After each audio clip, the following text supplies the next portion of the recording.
Merci beaucoup. Bonjour d'être présent aujourd'hui. Comme vous le savez, depuis le début de la course à la chefferie, j'ai proposé plusieurs politiques dont l'objectif général est de réduire la taille du gouvernement fédéral et de recentrer ses interventions sur ses fonctions principales.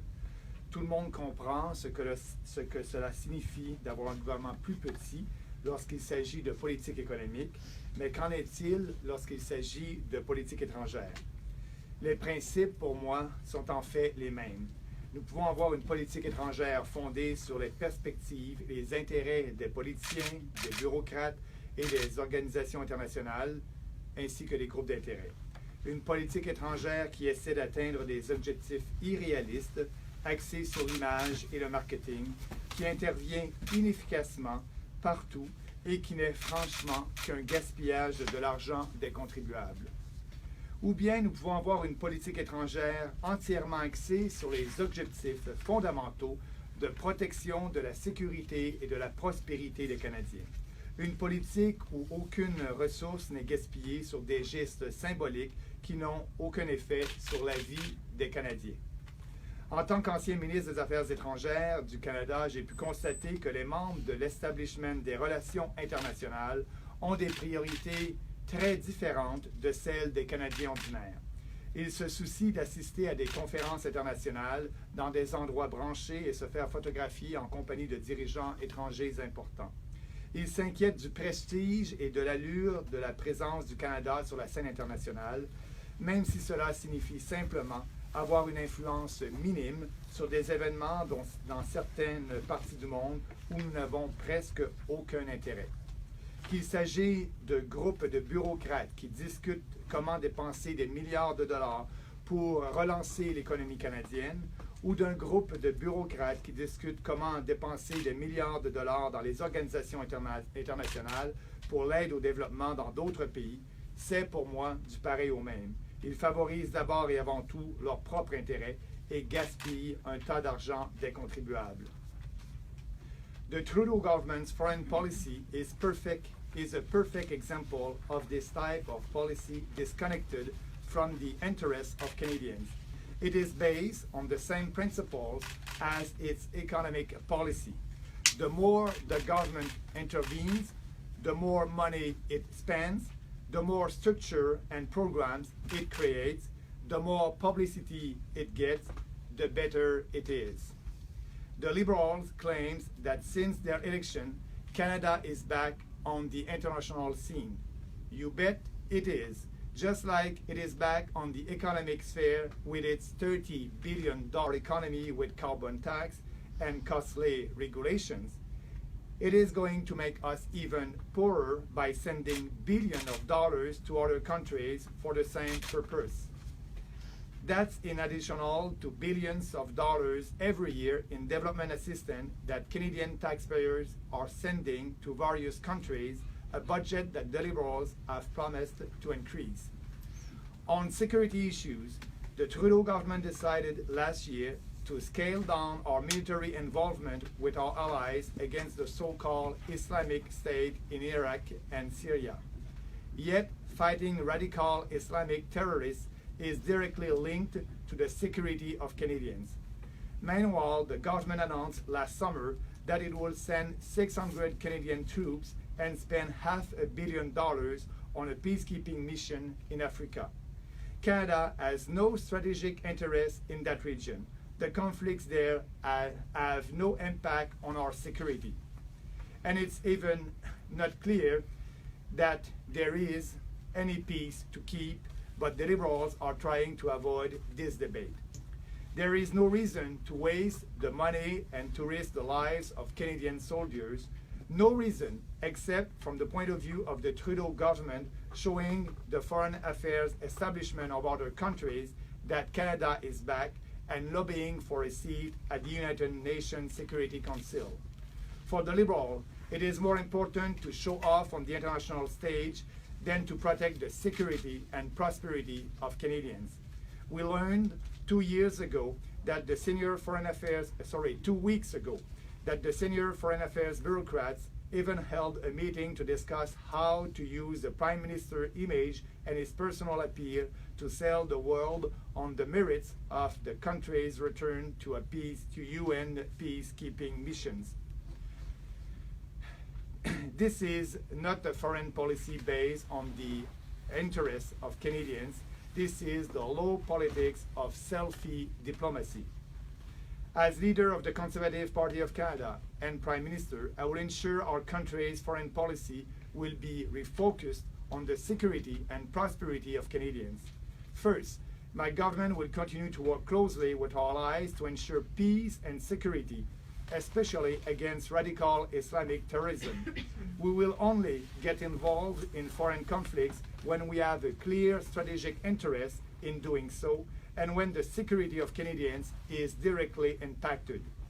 We are not going to try to please the Foreign Affairs establishment and the United Nations, a dysfunctional organization which for years has disproportionately focused its activities on condemning Israel, as if it were the source of most conflicts in the world.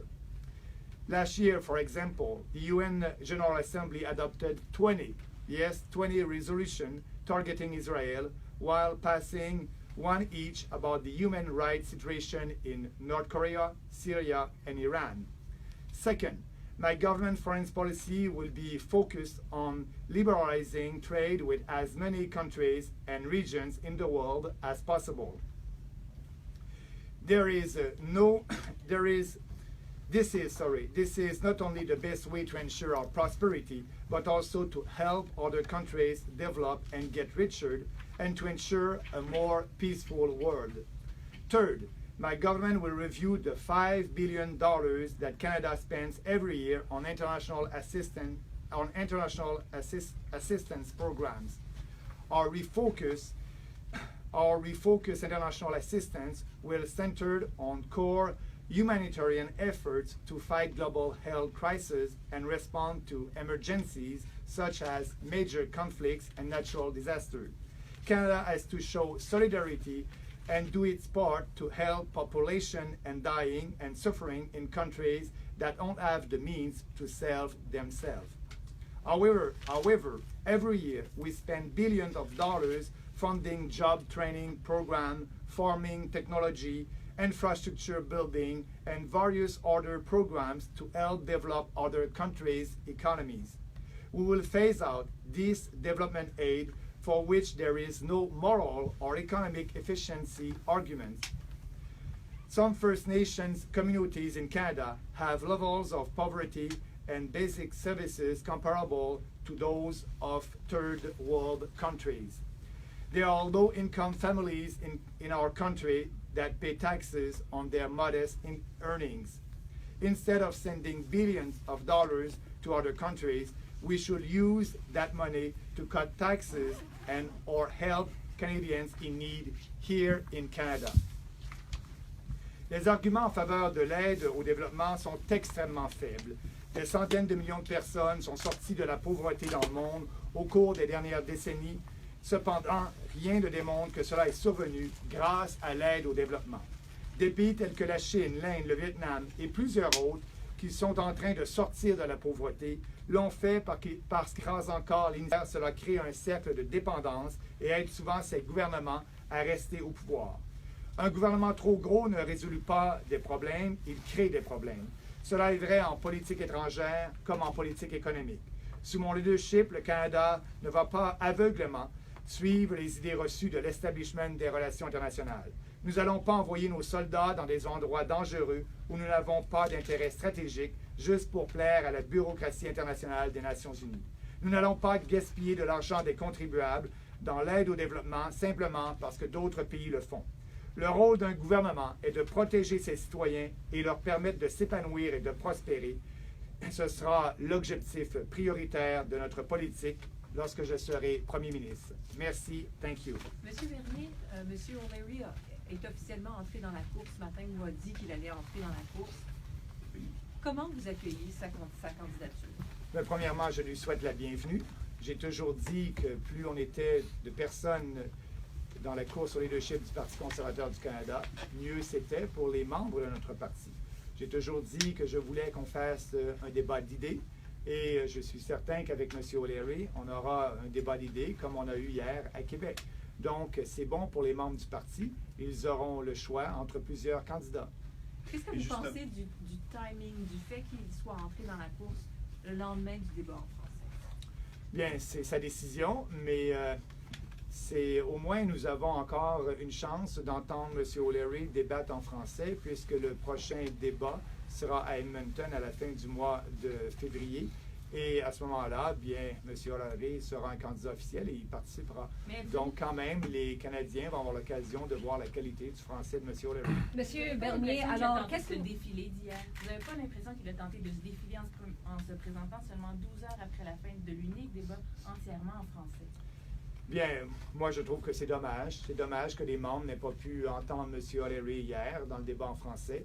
Mais ce que je retiens de tout ça, c'est quand même nous allons avoir l'occasion de débattre avec lui. J'ai toujours dit que j'avais bien hâte de débattre avec M. O'Leary de questions économiques ou d'autres questions en anglais et en français. Il reste quand même un débat bilingue et on aura l'occasion de pouvoir débattre à ce moment-là. Monsieur Bernier, he says that he's the only one that can beat Justin Trudeau, Kevin O'Leary. I'm assuming you don't agree with that, and why not? What is wrong with his candidacy? First of all, I think that if you look at the support that I have up to now from the members, I'm very proud of that from all across the country, not only in Quebec, but also outside Quebec. People in our party, they like the freedom ideas, they like the principle politics that I'm putting forward and reform that I'm putting forward. So for them, I think that if we want to be back in government, we need to have a leader that will be able to speak to all Canadians in every region of this country, and in French and in English. And I think our members understand that. And maybe Mr. O'Leary will be able to express his ideas in French. We'll see, because I don't know. He's telling us that he's learning right now French, so we'll see that at the next debate. It will be a bilingual one. So I think I have the most important for us, we must be able to speak to people in Canada in English and in French. And also, as you know, there's about 100 ridings in Canada where the Francophone have an important vote in these ridings, and I think it is important. Same thing for the Anglophone in Quebec. We must be able to speak to them also and to deal with the Anglophone all across the country. But do you feel threatened by him because he's got a big name? He's coming in late, but people know who he is. Do you feel, because you're a front runner, do you feel threatened by him? No, yes, he's very well known, but he will have to do what we're doing every candidate right now. He will have to raise money, he will have to speak to our members, he will have to explain his policies, so we're waiting for that. So right now we know that he will run, and for me it's a good news. I'm just waiting for having a debate with him on his platform on economy and also on parliamentary reform or any other subject. But it must be a bit frustrating for you to look at the polls, the recent polls we have. He's probably the front runner of declared candidates now. You've been at this since last year, very early in the process. You got involved. He comes in at the last minute, doesn't speak French, blows off the French debate, signs up now, and looks like he's getting all this attention because of his celebrity. Is that frustrating to you? No, it is not. It is not, because, I'm doing the campaign of ideas that I want to do since the beginning. And, maybe I'm the front runner right now, but I have to work hard. Our members will vote in 4 months from now. So a lot of things can happen. So I will travel across the country. I will travel in Quebec and outside Quebec, and I will speak with the members and to explain our policies. I think that this is important. So let's just wait for him and for his platform. Yes, he's well known with the public in general, but also I think I'm well known with the members of our party. And that's the most important. That's the members of our party who will choose our leader. Justement, M. Bernier, vous dites que vous avez hâte de débattre d'idées, mais vous et M. O'Leary avez fait un peu de l'économie le cœur de votre plateforme, de votre campagne. Comment on se sent lorsque un candidat populaire arrive dans la course un peu à la dernière minute comme ça et qui vient littéralement sur vos plates-bandes? Bien, il a déjà dit à la télévision qu'il ne pouvait pas être un candidat il y a quelques mois parce qu'il regardait la plateforme de Maxime Bernier et il disait que c'est la meilleure plateforme économique. Donc, pour moi, je suis bien heureux qu'il trouve que la plateforme que nous avons présentée depuis le début de la campagne, il trouve que c'est la bonne plateforme économique. Et j'ai hâte de voir ses idées sur d'autres sujets. Mais les membres de notre parti savent déjà depuis plusieurs années où je me situe sur les positions économiques et comment je veux faire pour avoir un plus petit État. Je viens de le démontrer aujourd'hui dans ce qui concerne le dossier des affaires étrangères et je vais le démontrer dans d'autres politiques que nous allons présenter un peu plus tard. Mais moi, le plus important, c'est que les gens connaissent Maxime Bernier depuis plus de 10 ans et savent que je suis un conservateur qui croit à la liberté économique et qui est prêt à agir pour ça. Est-ce que vous allez, vous parlez du français de M. Louis, puis de l'occasion qu'il y aura de montrer ses compétences à Edmonton, est-ce que vous allez vous adresser à lui directement en français dans l'espoir un peu de voir comment il réagit? Les règles du débat sont bien claires. Lorsque le modérateur nous pose une question en anglais, on doit répondre en anglais. Lorsqu'il nous pose une question en français, on doit répondre en français. Et c'est sûr que je vais répondre en français et je vais utiliser mon droit de réplique certainement dans le prochain débat pour avoir des échanges avec M. O'Leary et les autres candidats. Est-ce qu'à votre avis, il doit parler français pour être là? Est-ce qu'un candidat doit parler français? À mon avis, un candidat doit être capable de communiquer en français dès son élection. La prochaine campagne électorale va être dans moins de 3 ans. Nous devons expliquer notre programme à l'ensemble de la population canadienne et ça dès l'élection du chef. Le chef va avoir comme mission de se promener vers le Canada, d'expliquer la plateforme conservatrice et il faut qu'il soit capable de le faire aisément dans les 2 langues officielles. Est-ce que vous pensez qu'il est délibérément attendu après le débat pour se lancer dans le... Il faudrait lui demander. Je veux pas... non, je veux pas... moi, il a toujours dit, il a toujours laissé sous-entendre qu'il était intéressé. Il a formé un comité qui a regardé la possibilité de sa candidature. Le comité a suggéré sa candidature. Là, il a annoncé qu'il était candidat. Je lui souhaite la bienvenue. Puis, le reste, on va débattre. Et pour moi, là, il a décidé après le débat en français. Les gens en jugeront par eux-mêmes. Mais le plus important, c'est que maintenant, on sait qu'il est candidat. Pour revenir au débat d'hier, il y a beaucoup de candidats unilingues anglophones qui lisaient leurs fiches, évidemment, pour répondre aux questions. En même temps, je pense qu'en principe, vous ne deviez avoir aucune question donnée à l'avance. Oui. Est-ce que vous pensez que tout a été fait dans les règles de l'art hier au débat en français? Oui, je crois. D'ailleurs, le parti a confirmé qu'aucun candidat avait reçu les questions d'avance. Et parce que c'est très facile à voir, il y avait 4 thèmes. Et 4 questions sur les thèmes et 4 questions qui venaient des membres de notre parti qui ne portaient pas sur les thèmes. Et vous avez pu remarquer comme moi, lorsque c'était une question qui ne portait pas sur les thèmes, les gens s'exprimaient. Des fois, ne répondaient pas à 100% à la question, mais s'exprimaient quand même. Donc, je crois que les règles ont été respectées, puis je suis bien heureux là-dessus. What does it tell you about someone who has no history in the party, lots of money, doesn't speak French, and just jumps in like that? What does it say? But that tells me that we are a great party and we have a lot of people that want to be the leader of that party. And that tells me that we have a huge opportunity in 2 years from now to be back in government. So, if he's interested to be the leader of that party, it's because he knows that we have the right policies to beat Trudeau in 2019. With what the Trudeau government is doing right now, it is not good for Canadians, it is not good for the youth. It is not responsible to have a deficit like that. And as we know now, we won't have any balanced budget in the near future. It's supposed to be in 2050. That's not serious. That will hurt the economy. That is irresponsible. The future generation will have to pay for that. We have wage stagnation in Canada.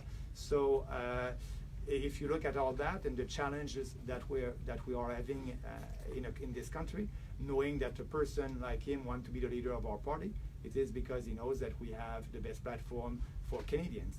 Can I just ask you, you've sold a lot of memberships. Now he wants to sell memberships to people that are 18 to 25. People can't change their mind. He can't tell your people that about memberships come and buy mine, right? Like you're locked in. Like your memberships are locked in? No. I think if I remember the rule of the party, every candidate will have the list of the memberships to all orders, I think in the beginning of April. So in April, I will have the list of the membership that Kelly Leach sold and all the other one. and they will be able to communicate with the members of every team. And I like that. I like competition. So let's have that debate, and I'm open to share my membership with every candidate when the time will come. So come April, he can go and try to scoop up other memberships. Yeah, but you must check with the party, but I think it's in April. Yeah. And does he have a lot of work to do now? Can he catch up? Well, first of all, he must raise money, as you know, and he must follow the rules, and I think he will. And that's important. And second, he must raise for 75,000, and I think he will do that soon, for being the official candidate. But I believe he will be a candidate. And also, he must travel across the country and meet the members, and yes, sell memberships.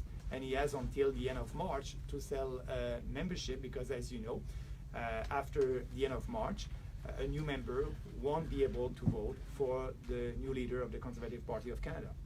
So it's about 2.5 months to sell memberships. When you hear him talking about selling seats in the Senate for $200,000 apiece, do you consider him a serious candidate? And are you concerned that when you have these kinds of fringe opinions being expressed in the context of your party's leadership debate, that it could be damaging for the party long term, regardless of who wins? No, because people know that we have this debate, and he has his opinion on that. I don't share that opinion for sure. I like our political system in Canada, and I don't want the rich people to take control of the Senate. So that being said, everybody has their opinion, and let's debate that. He can do what he wants to do. He will be responsible of his own opinions. But don't you think when comments like that are made, or some of the things that Kelly Leach has said about immigration and citizenship, and she was out calling you a liar yesterday, do you think it's just damaging to the conservative brand when people hear those sort of things from conservative candidates? I think the members, they don't like that. I'm having a positive campaign, a positive of ideas, and I think that's why I'm a front runner right now. People like the ideas, and they like the way I'm doing this campaign. So I'm a positive guy, and I won't attack personally any candidates. That's not my style. I want to debate ideas, I want to have strong policies, and I want to put them in action as soon as possible for the benefits of Canadians. Certains ont comparé M. O'Leary à Donald Trump. Je me demandais, est-ce que vous trouvez que la comparaison est juste? La comparaison est juste. Je devrais vous dire que il exprime franchement ses idées. M. Trump exprimait franchement ses idées. Ils ont travaillé avec le même producteur aux États-Unis. Et puis, les comparaisons, bien, les gens vont les voir plus tard dans ses politiques et dans ses actions. Je vais lui donner le bénéfice du doute d'être sa propre personnalité. Vous êtes vraiment très généreux avec lui aujourd'hui. Est-ce que c'est parce que... C'est ma personnalité. Si vous êtes deux candidats qui faites la promotion des idées économiques, oui. Vous pensez que s'il réussit à attirer cette base conservatrice qui est intéressée par ces idées-là, qu'éventuellement, il pourrait vous choisir comme deuxième choix, par exemple? Est-ce que éventuellement, vous pourriez surfer sur sa popularité à lui? Non, absolument pas. Je vais là pour gagner la course au leadership. Et puis, mais le fait que si M. O'Leary peut attirer d'autres gens au sein de notre parti, c'est sain pour le parti. Le but, c'est d'avoir le plus de membres, d'avoir une organisation prête pour la prochaine campagne électorale. Et moi, je suis prêt à faire cette compétition-là. Je crois sincèrement que nous avons la meilleure équipe, que nous avons les meilleures idées, et on va travailler très fort pour garder la confiance des membres en ce sens-là. Je suis un gars qui croit au libre marché, à la liberté et la concurrence et la compétition. Donc, je souhaite la bienvenue, comme les autres membres. Il n'y a rien d'acquis actuellement dans la course, comme vous pouvez le savoir. Ça va bien pour notre équipe actuellement, mais je ne prends rien pour acquis et on va travailler jusqu'à la dernière minute. Et mon but à moi aussi, c'est d'attirer le plus de gens vers notre parti, de nouveaux membres, et parce qu'on veut faire en sorte qu'on ait un parti qui soit fort et prêt pour la prochaine campagne électorale. Est-ce que vous admettez que M. O'Leary peut jeter de l'ombre sur votre campagne parce que vous partagez beaucoup parce que vous... Bien, les gens, vous voyez, les gens savent entre l'original et la copie, qui est l'original. Et je pense que c'est moi l'original avec les politiques économiques. Je l'ai démontré dans mes actions lorsque j'étais au gouvernement, je l'ai démontré dans mes discours les 10 dernières années, et ce que les gens apprécient de ma candidature. Donc, si les gens veulent choisir un leader qui va s'assurer d'avoir plus de liberté au Canada et plus de liberté, plus de prospérité, je pense que sur ce terrain-là, je vais gagner. Don't you think he's just disqualified because he can't speak French? No, I don't think so. That's the members who will decide. Personally, like I said, I think it would be important to be able to speak French and English and to be able to reach every Canadian in every region. They're francophone in Alberta, they're francophone in New Brunswick and all across the country. But you know, he has the right to want to be the leader of the Conservative Party of Canada. We'll see what the members will decide. But how will he be seen in Quebec? I mean, it's one thing to learn French, but it's another. But that can be a challenge for him in Quebec. But we'll see. We'll see what will happen. And but you know, he said that he wants to learn French, and I think I take that, and I'm welcoming that.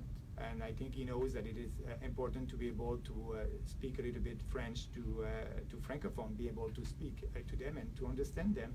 So that's a new declaration for him, because